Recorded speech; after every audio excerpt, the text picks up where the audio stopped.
equity, inclusiveness, and fairness in the distribution of public offices and socio-economic amenities places us not as separate bodies, but as co-guardians of national cohesion and unity.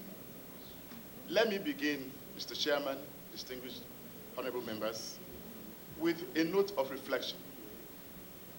I assumed the acting chairmanship of this Federal Character Commission at a most critical juncture when staff morale was alarmingly low.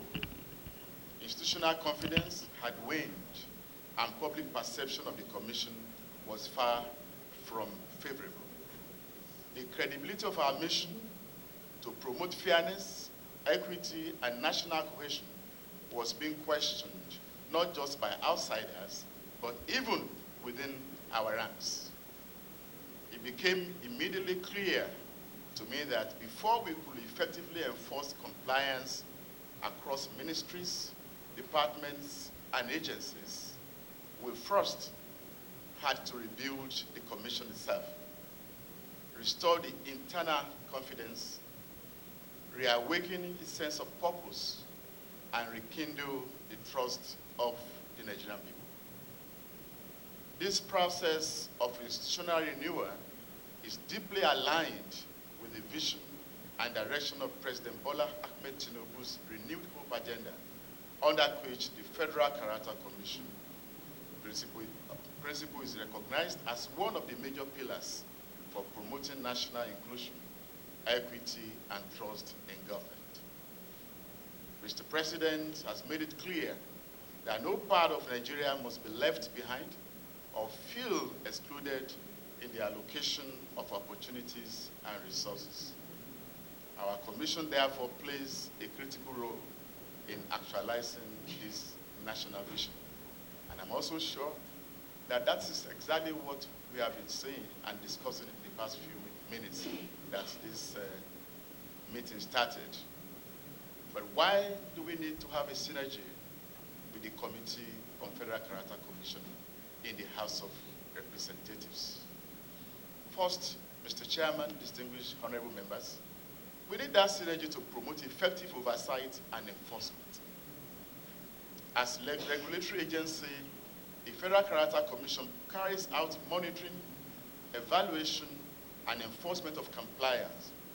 But the authority of the legislature provides a political and institutional weight necessary for adherence, especially when MDAs fail to meet constitutional obligations. In addition, the synergy fosters transparency and accountability. When our institutions speak with one voice, conduct joint inspections, share data, and coordinate on compliance reports, we send a strong message that no agency is above the law, as we can see here this afternoon, and that deviation from federal character principle will not be tolerated. Thirdly, Mr. Chairman, distinguished honorable members, and perhaps most importantly, synergy helps reduce national tension and agitation. It is no secret that many of the grievances expressed across regions in Nigeria today, whether political, economic, or security related, are rooted in perceptions of marginalization, domination, and exclusion. An effective Federal Character Commission, working together in partnership with the legislature, particularly your committee, can address these concerns at their very root by ensuring equitable representation and opportunity. When people see fairness in the system, they are more likely to trust the process and less likely to agitate for radical alternatives. However, we must also acknowledge that paucity of funds remains one of the major constraints facing the Commission in the discharge of its constitutional responsibilities. Inadequate funding affects our capacity to monitor MDAs effectively, to build digital compliance tools, and to conduct recruitment audits nationwide. But I am confident that with the support and intervention of the President and the National Assembly, especially this distinguished committee, this challenge can and will be overcome. Your continued support in the appropriation process and budgetary oversight can help reposition the Federal Character Commission for optimal performance. It is important, Mr. Chairman, to note that the Federal Character Commission has offices in all 36 states of the Federation, including the Federal Capital Territory, and is statutorily mandated to monitor and regulate over 700 federal ministries, departments, and agencies, including applicable state-level institutions. This extensive national reach and oversight responsibility cannot be effectively executed without proper and adequate funding. To perform these duties consistently and efficiently, therefore, especially in diverse federations like ours, the support of your committee is as invaluable as it is indispensable. Mr. Chairman, sir, in the light of these imperatives, we propose the following actionable steps to institutionalize our cooperation. Since this is an interactive session, we need legislative backing for reforms. The House Committee can assist in reviewing and amending relevant aspects of the Act to grant the Commission greater autonomy in enforcement and sanctions, including digital monitoring, recruitment audits, and enforcement mechanisms, as well as the expansion of its constitutional mandates to include the monitoring and enforcement of all civil rights as guaranteed by the Constitution. Capacity building and information sharing. We should also conduct joint workshops with your committee, public enlightenment programs, and regional forums to sensitize government institutions and the general public about the rights and responsibilities under the Federal Character Principle. Budgetary collaboration. As the committee plays a critical role in appropriation in your committee, sir, you can also help to ensure that we are adequately, as I said before, funded to discharge our constitutional duties and mandate effectively and efficiently. Honorable Chairman, members of this very esteemed committee, the task before us is sacred and very important. The founders of our republic envisioned a Nigeria where no group or individual feels marginalized. They embedded the Federal Character Principle into our Constitution, not as an afterthought, but as a core pillar of national integration and justice. Let us therefore recommit ourselves, both in word and in deed, to this constitutional responsibility. Let us move beyond formal meetings and token engagement towards sustained, productive partnership in service to our country and her people. In conclusion, Mr. Chairman, together let us support Renewed Hope agenda by building a Nigeria where fairness is not a favor, but a right guaranteed, protected, and actualized. Thank you, and may God bless the Federal Republic of Ghana. Committee room. At times, 5 days in the week, at times 4. And we interface with agencies, no less than 4 or 5 each day. And what we have been seeing is not good. It's not in the interest of our own country. And that's why we say we need to put a stop to that, and draw a line so that the right thing could be done. And I'm happy that we are going to start with our own agency. That would be the first beginning. 2, we are also very unhappy with the interference now. I say interference. 3 of the 1999 Constitution amendment is very clear. Any other law that is inconsistent with the position of the Constitution, to the extent of that inconsistent, remains null and void. So there is no agency that can come and take over your job. I have seen communication, we have seen communication going out. This we want to say is a clear message to you. We're not willing to go through that route. No. We want things to be done transparently, in accordance with the laws of the land. And so, those agencies who want to interfere, I don't need to mention them, you know them. Tell them to step down their action. I read you section 14.3, the third schedule. These are constitutional provisions. And I refer you now to section 3. I've seen them quoting their own section. No, we'll not allow that, because by the time we allow that, then why are we not asking for a scrapping? And until the Constitution is amended to allow you, this is the only organ that is known to us and known to the law to ensure and enforce compliance with the principle of proportionality of federal character in this country. We have invited the Minister for Education because this is where we first saw this thing coming up. He's supposed to appear before us on Thursday by the grace of God, and I know him as a very excellent person. He has appeared before this committee before when he was in health.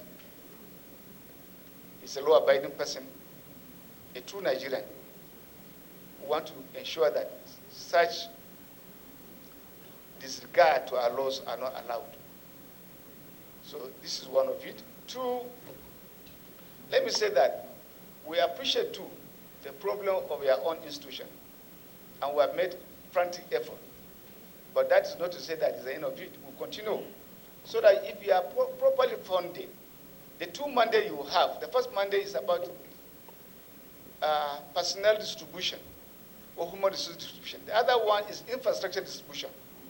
If these 2 mandates are carried out efficiently and effectively, I think it will be to the glory of God and the benefit of Nigerians. So this will continue to push and pursue. Some of us are here, have more than what we call passion. The office that is built in Jos, from my constituency intervention, is what I provided to build that office, your office. You can carry out the background check, because I believe in that institution.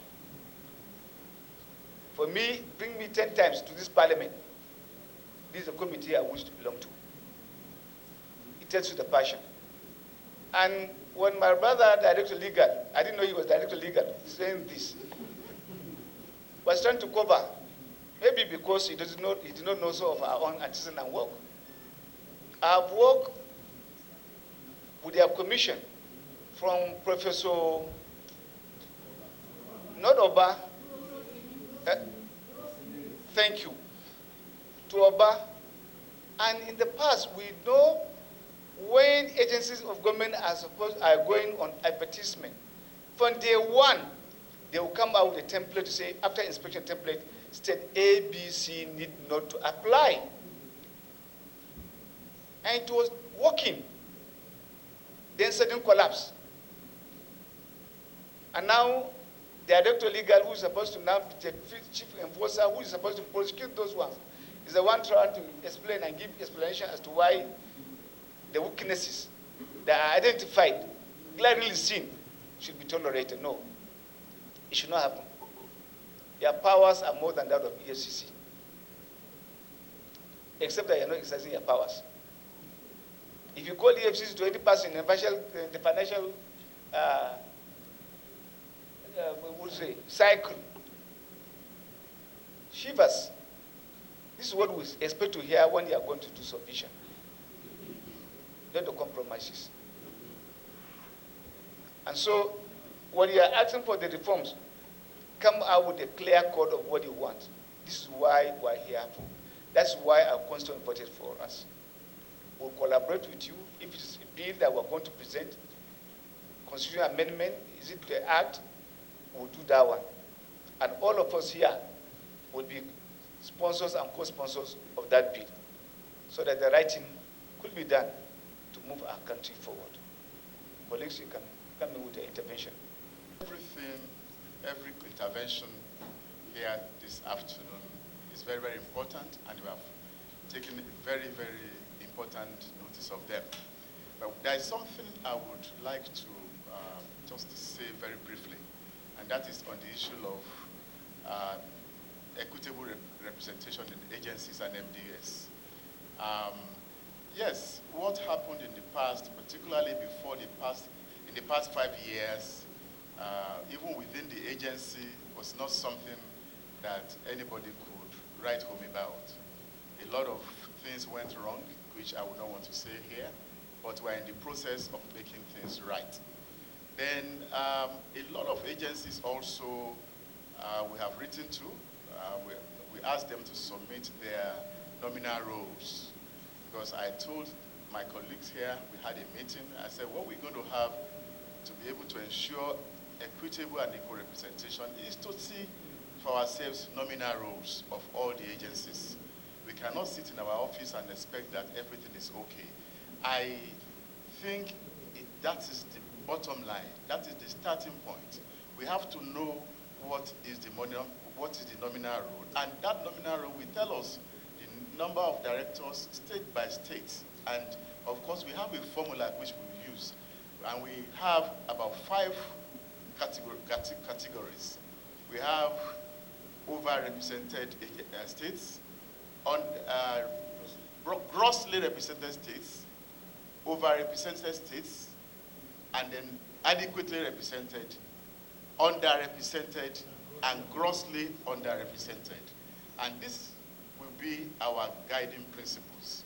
So we have written to many of the agencies, not all, because we cannot take all at the same time. So what we have done is to put them in phases. So we've started the process of sending letters to them, asking them to give us their nominal roles.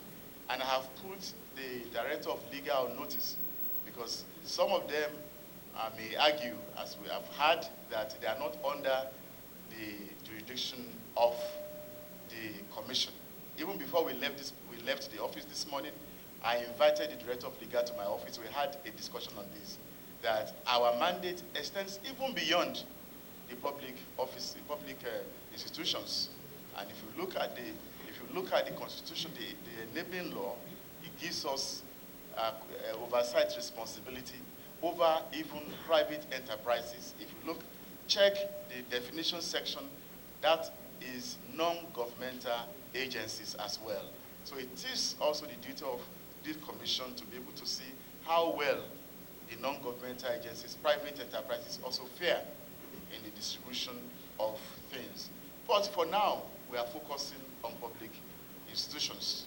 Number 2, we also have discovered that many of the states are not cooperating very well, because the whole idea goes beyond that of the federal authority, federal public institutions alone. Yes, to the states, even up to the local governments. So many of the state governments are not cooperating, and I've discussed with our team. We are holding regular management meeting. I think in the past 5 years, they said that never happened. But within the past 1 month that I took office, I'm sure we've held at least a minimum of 2 serious management meetings to consider some of these things. So I assure you, once we get the nominal roles from the agencies we have selected so far, we will look at them and at states that are underrepresented or overrepresented, and we will not mind to also share that same information with your committee, so that we can also fashion out how to proceed. Because if a state is overrepresented, when they are doing the next recruitment process, they will have to step down in terms of the number of people they recruit from those states to ensure that others who are underrepresented are given opportunities. So we have the formula.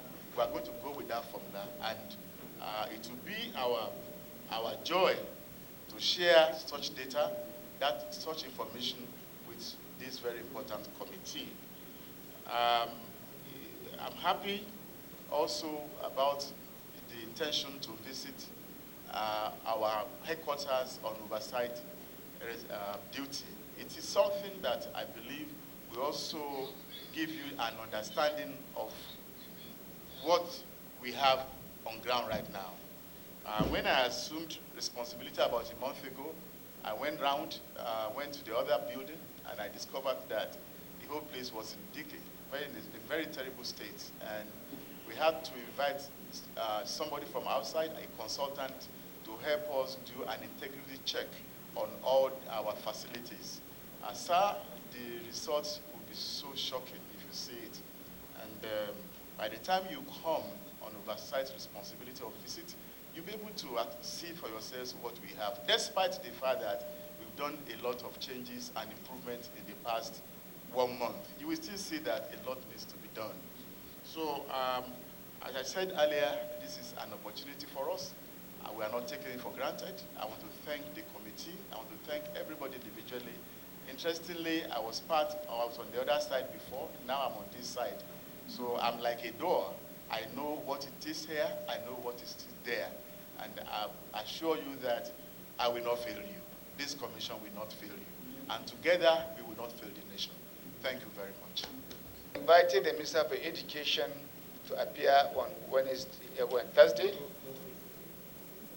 Among the reasons are, apart from the other one that I mentioned, of the advertisement, and we're pretty aware of an agency of government, they know of transparency, trying to interfere with the recruitment process. And we're saying we are not allowing that. And so we're communicating this one to you. Take your duty, be in charge, and ensure the right thing is being done. And we shall continue to collaborate with you to ensure that the duties of the commission are not usurped or taken. Two, we also found out that institutions established or of tertiary institutions, for instance, you find a polytechnic or a university established in a particular area. Against the federal character principle, you have all the principal officers coming from one state or 2-3 states of that geopolitical zone. This is against the federal character. And so we're not willing, and we are trying to find a solution when he comes here as to whether to do some swapping so that that semblance of unity and respecting the constitutional provision should be there. And we should have a stop on that one. That should not be allowed. Two, the Federal Civil Service just appeared last week. Last week, colleagues? When they came here, they are about to put on, we asked them of nominal role. You'll be shocked. They don't have a nominal role. If they don't have a nominal role, what is the balancing index? How do they work? How do they get, when the foundation is faulty, you can't build a house. So we are giving them a marching order to produce the nominal role within 2 weeks and to reappear. It is only after that one, and we ask that process to stop until they conclude on this one before we proceed. We had a similar situation with the Nigerian Police Commission when they appeared here. We couldn't get the nominal role of the Nigerian police. Yes, there was recruitment. And then you want to go and fight crime when you are bringing a distorted information. That may not work. And I am aware they are about to recruit again. We have to continuously collaborate. We allowed that one to happen because we came almost at the last peak of hour, and Nigerians may not understand with us. And I can tell you, go and check the recruitment that was done last time. There is a state that no single person was recruited from that state. What is the offense? Go and check. We have intervened severally here, where you have allocations for a state will be hijacked because of the influence of one person or the other. This we are not willing to go in that trajectory. And that's why we're saying we are drawing a line, and this thing has to stop. We want every agency weekly report, if possible. Give us those who are coming to ask for waivers, those who are applying. We have to work together to ensure that the right thing is done for our people. And our people means Nigerians who are interested in that. We are not relying on your own input. No. We shall continue to do our job. You know how the parliament works. Our ears are more than the air in the sky. You may not see it, but we're all over. And I believe we shall continue to harness every information in the interest and benefit of our own country. I want to appreciate you, and I want to say that for the first time, we are almost 2 years, no contemplation of this committee to go that side. Because we do not want to have altercation with anybody, but let's do our job. Now that we have somebody that I think we can have a better understanding.